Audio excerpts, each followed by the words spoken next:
Jemaat yang terkasih, selamat pagi dan salam. Hidup menjadi berkat, bukan putus. Dalam nas pembimbing jelas, semua orang yang duduk berdiri yang dekat dengan gunung Allah, semua menjadi berkat. Penegasan Tuhan yang diberikan kepada bangsa Israel. Pada perikop kita pada hari ini menceritakan tentang Bileam dan Balak. Ada Barak, ada Balak, ya. Barak itu hakim-hakim. Kalau Balak ini raja Moab.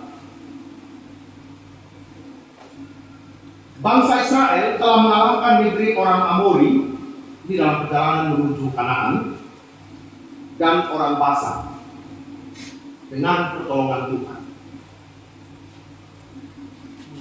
Berita ini didengar oleh Balak, raja Moab. Tentu itu membuat dia takut. Kalau negeri orang Amori saja yang kuat dan orang Basan itu dikalahkan, apalagi Moab. Balak tetap hadir menghadapi bangsa Israel. Sehingga bagi Balak, ini perlu cari ahli tenung. Dia ketemulah Bileam. Bileam ini seorang ahli tenung, dukun kalau kita bilang sekarang, cenayang, yang kalau dia omong pada saat itu kejadian. Dan dia minta tolong kepada Bileam, meminta kepada Bileam untuk mengutuki Israel supaya kena selamat. Ini apa? Kalau kita baca dari, kalau pulang rumah baca dari Bilangan 22 sampai 23 itu supaya mendapat cerita yang lengkap. Jadi 3 kali dia pergi si Raja Moab ini, Balak kepada Bileam, please tolong dulu kau pilih kutuk itu orang Israel supaya orang Israel menghadapi Moab. Bileam ini juga ya percaya Tuhan, tapi juga dia punya ilmu ya. Tentu saja dengan upah yang menggiurkan buat Bileam. Nah, Raja Moab bilang, Balak bilang, kau minta apa saja dia penuhi. Awalnya Bileam bimbang, tapi juga Bileam ini ya dikutuk orang juga dia berdoa. Ya, berdoa dulu ya, sembah dulu kepada Tuhan. Apa yang Tuhan bilang begitu ya. Tuhan menyatakan kehendaknya dengan tegas. Dan bilang kau dan kau itu kau Allah. Ini juga tidak gampang ya. Bagaimana hatinya Bileam ini dibelokkan oleh Tuhan. Tuhan menyatakan kehendaknya dengan tegas, melarang Bileam melakukan apa yang Balak minta. Para utusan bolak-balik 3 kali ngomong sama Bileam, tolong, pergi kutuk bangsa Israel. 3 kali juga pergi, 3 kali juga Bileam mengatakan bahwa dia hanya mau melakukan apa yang Tuhan kehendaki dalam hidup. Kegolakan antara Balak dan Bileam bukan lagi tentang masalah perang, tetapi bagaimana kuasa-kuasa roh itu tidak menguasai seluruh kehidupan Bileam, bahkan kehidupan Balak yang ingin mengutuki bangsa Israel agar bangsa itu hancur sebelum berperang. Peristiwa masuknya orang Israel menuju tanah Kanaan bukanlah peristiwa yang mudah, Bapak Ibu. Peristiwa Balak dan Bileam ini sedang ada dalam seluruh perjalanan umat Israel. Ini mereka sudah sampai di tanah Kanaan, ternyata tidak langsung duduk manis enak dan sudah sampai selesai pertarungan hidup. Ternyata mereka harus ada di Kanaan, di mana bangsa-bangsa lain juga sudah hidup di sana. Bangsa Israel sedang mencoba untuk kembali mengatakan dulu nenek moyang kami hidup di sini. Dan sekarang kami mau ambil kembali kami punya tanah ini. tetapi memasuki tanah Kanaan bukanlah hal yang mudah bagi bangsa Israel. Di sana juga ada kekuatan-kekuatan lain yang mungkin tidak mereka prediksi ketika mereka keluar dari Mesir 40 tahun yang lalu itu. Jadi mungkin ketika mereka memimpin bangsa Israel dan Harun, ya mungkin mereka pikir itu tanah kosong yang datang tinggal buat rumah dan lain sebagainya. Tetapi harus melalui sebuah perjuangan. Dan mereka sekarang harus mau berperang melawan Moab, dan Bileam sudah menyatakan bahwa ingin menentukan bangsa itu. Bapak Ibu dan saudara yang terkasih dalam Kristus, ketika pada akhirnya bukan lagi kata kutuk yang dinyatakan oleh Bileam, ini berarti bahwa kuasa Tuhan jauh melebihi seluruh rencana jahat dari manusia. Ada 3 pesan penting yang ingin disampaikan melalui perikop kita pada hari ini. 1, Tuhan memiliki kuasa untuk menghentikan rencana jahat manusia. Sekali lagi, Tuhan memiliki kuasa untuk menghentikan rencana jahat manusia. Bapak Ibu dan saudara yang terkasih, berproses dengan iman Kristiani kita tidak sedang ada dalam ruangan hampa atau kosong. Kita berhadapan dengan realita, dan realita yang ada di sekitar kita, tidak semua yang ada di sekitar kita itu adalah orang-orang yang baik, orang-orang yang murni ingin membangun persahabatan dengan kita. Kita dipenuhi oleh bahasa bisnisnya kompetitor dalam bisnis, pesaing-pesaing dalam bisnis, pesaing-pesaing dalam karir dan usaha kita, pesaing-pesaing dalam pekerjaan dan pelayanan kita. Bahkan kita sedang berhadapan dengan kuasa lain yang bernama roh jahat yang akan menghancurkan hidup kita. Seorang anak sekolah harus berhadapan dengan roh kemalasan. Apakah dia mampu memenangkan roh kemalasan itu atau mendengarkan roh kemalasan di dalam sekolah dan studi? Orang-orang yang akan bekerja juga berhadapan dengan seluruh roh kemalasan dalam dirinya, yang harus menyadarkan bahwa apakah saya mau menjadi berkat bagi hidup ini atau apa? Aktivis-aktivis gerejawi, pemimpin-pemimpin agama, pemimpin-pemimpin dunia bisa saja jatuh pada rencana-rencana jahat yang sedang dirancang oleh motivasi. Jadi kita tidak heran kalau ada beberapa gereja, entah di Pulau Sumba atau di luar Pulau Sumba, pengurusnya itu bisa makan uang, pendetanya bisa makan uang, birokrasinya bisa makan uang. Karena apa? Bukan kuasa Allah yang mereka gunakan. Yang seharusnya jabatan kuasa yang kita miliki itu seharusnya menjadi berkat. Tetapi bisa saja kuasa jabatan yang kita miliki itu menjadi sebuah kutuk, entah bagi diri sendiri dan bagi orang lain. Kita melihat para penyanyi-penyanyi besar, bukan mereka kekurangan uang, bahwa mereka stres dan depresi. Dalam seluruh kemewahan yang mereka miliki, sebagai orang yang tenar atau selebriti, pada akhirnya suara mereka yang bagus, yang harus mereka lantunkan seantero jagat ini, bukan lagi menjadi berkah, tetapi menjadi kutuk. Entah karena mereka sendiri yang tidak mampu untuk membangun relasi dengan Allah, ataukah memang kuasa dunia ini terlalu kuat sehingga mendorong mereka untuk mengabaikan kuasa Allah. Papa Mama, rumah tangga Kristiani bisa saja digoda oleh orang ketiga, orang keempat, dan orang kelima, dan seterusnya. Rumah tangga seharusnya yang menjadi berkat bisa saja menjadi kutuk oleh kuasa-kuasa jahat yang ada dalam relasi suami istri.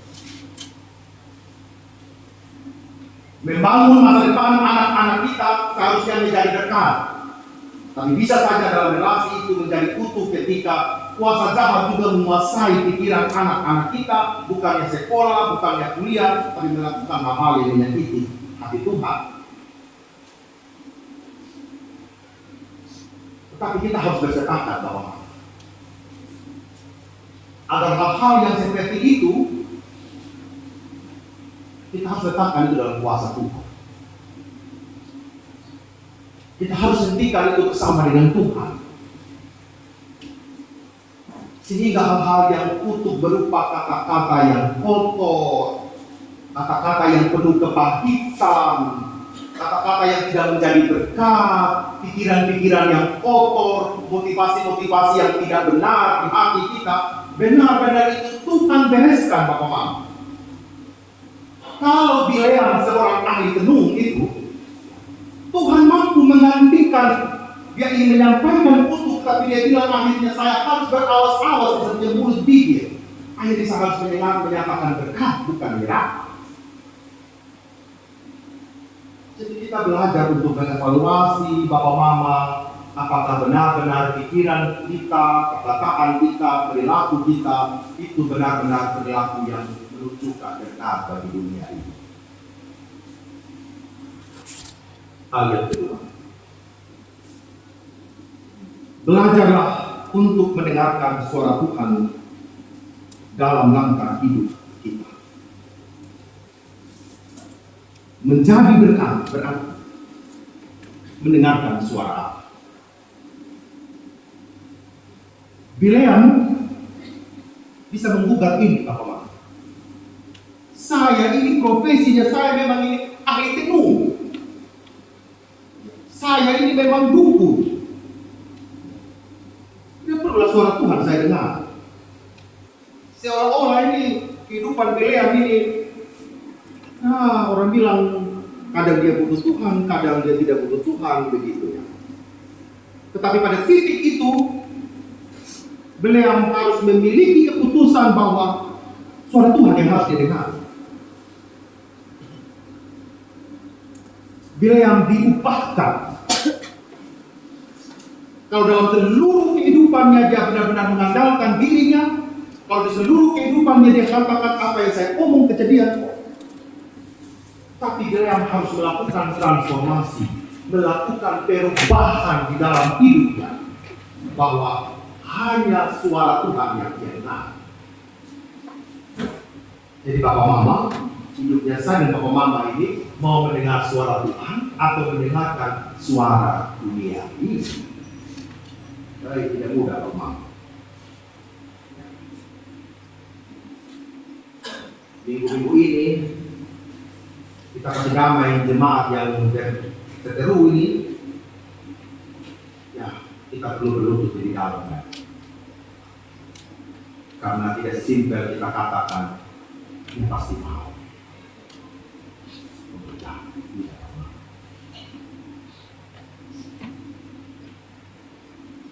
Suara dunia ini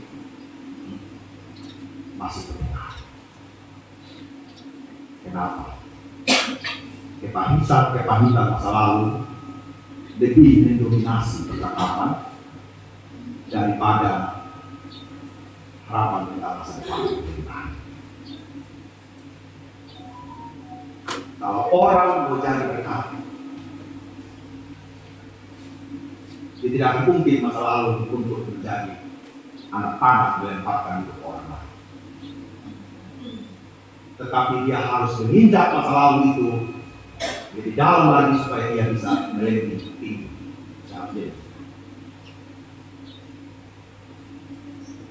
Karena apa? Suara manusia yang lebih banyak dari Apa yang sudah ngomong, wah Pak Pendeta dulu, dia pernah ngomong saya ini, itu. Tapi saya bilang begini, orang punya kata-kata sudah baik, ngomong apa gitu ya. Tapi coba kemarin firman Tuhan. Ya firman Tuhan mengatakan, alhamdulillah mereka karena mereka tidak tahu apa yang mereka berbuat, gitu ya. Alhamdulillah kamu satu dengan yang lain yang kasih. Kenapa bukan ngomong itu gitu? Tidak kan ya? Kenapa harus ngomong? Wih, itu udah ngomong juga kamu saja itu udah selesai, gitu dong. Ngomong itu bahwa tidak akan pernah selesai, Bapak. Karena yang mendominasi itu kita adalah suara manusia, suara-suara roh jahat, suara-suara roh di sekitar kita. Akhirnya apa? Kata-kata berkat yang kita baca di Facebook, kata-kata berkat yang kita dengar, yang kita baca, pergi semua. Kalau sudah begini, saya percaya hidup kita akan terus menjadi. Jadi kutuk ini bukan Tuhan juga yang kasih kita yang buat, Bapak. Akhirnya apa? Diri kita kutuk jalan terus. Kalau diri kita saja kita kutuk, apalagi orang lain. Betul tidak Bapak? Jadi itu Tuhan Yesus bilang, kasihilah sesama manusia seperti apa? Hanya orang yang mengasihi dirinya sendiri yang bisa mengasihi orang lain. Itu sudah. Kalau sama dia punya diri saja, kalau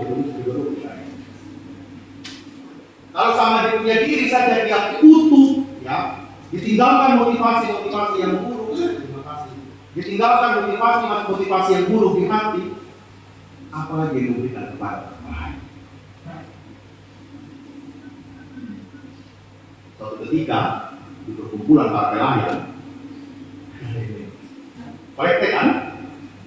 Pas kolekte dapat uang 1.000-2.000. Ini semua berbeda di uang itu kan? Saya bilang begini, tadi itu Bapak, semua kasih, ini semua kita kasih. Nah, jadi jangan marah kalau saya pakai 1.000 sama takut gereja saya bilang gitu. Karena kamu sebagai pelayan modelnya begini, saya bilang. Oke, khusus saya, gitu kan? Nah, ini kita semua berbeda ruangan ini, saya bilang. Tapi, nah ini sudah kita bawa, saya bilang. Ya, bukan tidak hargai uang 1.000, saya bilang. Nah, ini sudah. Hari kamu makan di naik keliru, kamu makan 100.000, kamu bayar kok, bukan gitu kan? Ah, ini uang beli masak, saya bilang. Gitu. Nah, ini hanya ngomong sama teman-teman pendeta. Artinya apa, maaf? Diri kita yang seharusnya kita isi dengan motivasi yang baik, dengan berkat di dalam diri, kita lebih banyak isi itu hal-hal yang bersifat kutuk atau maaf. Kenapa tidak mau di gereja? Begitu susah hari Minggu, bisa malas. Kenapa di gereja? Begitu sebabnya saya pergumulan. Pada Tuhan ini tunggu ini. Hai mari datanglah, kau yang sesat mari datanglah. Tapi tidak ada lagi. Jadi Tuhan kurang baik apa sama kita? Sampai kita pun mengutuki diri kita sendiri. Yang kedua, kita diutus bukan untuk menjadi kutuk, tetapi menjadi berkat. Kita diutus bukan untuk menjadi kutuk, tetapi menjadi berkat. Manusia di sekitar kita boleh merancang hal-hal yang jahat dan mengutuki hidup kita. Pesaing bisnis boleh merancang hal-hal yang akan menghancurkan bisnis kita. Orang-orang di sekitar kita juga ingin menghancurkan rumah tangga kita. Dan mungkin juga ada kuasa-kuasa yang ingin menghancurkan gereja kita. Dia tidak mau semuanya ini baik dan untuk menjadi berkat. Mama, kita harus berhati-hati dengan hal. Ambil titik berdiri. Ambil posisi bahwa mengatakan saya tetap menjadi berkat meskipun di sekitar saya ini mereka semua ada dalam menutupi orang lain. Nah, petunjuk hidup baru mengatakan tetap memperkatakan apa yang baik di dalam kerangka kasih karunia. Dan di dalam kasih karunia itu Papa Mama tidak ada hal-hal yang bersifat kutukan. Di dalam kasih karunia Allah itu ada hal-hal yang mendatangkan berkat. Pilihan ada pada saya apa mau.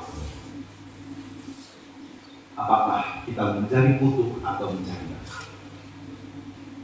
Kiranya Tuhan menguatkan kita semua dalam menjalani seluruh hidup yang semakin hari semakin tidak mudah.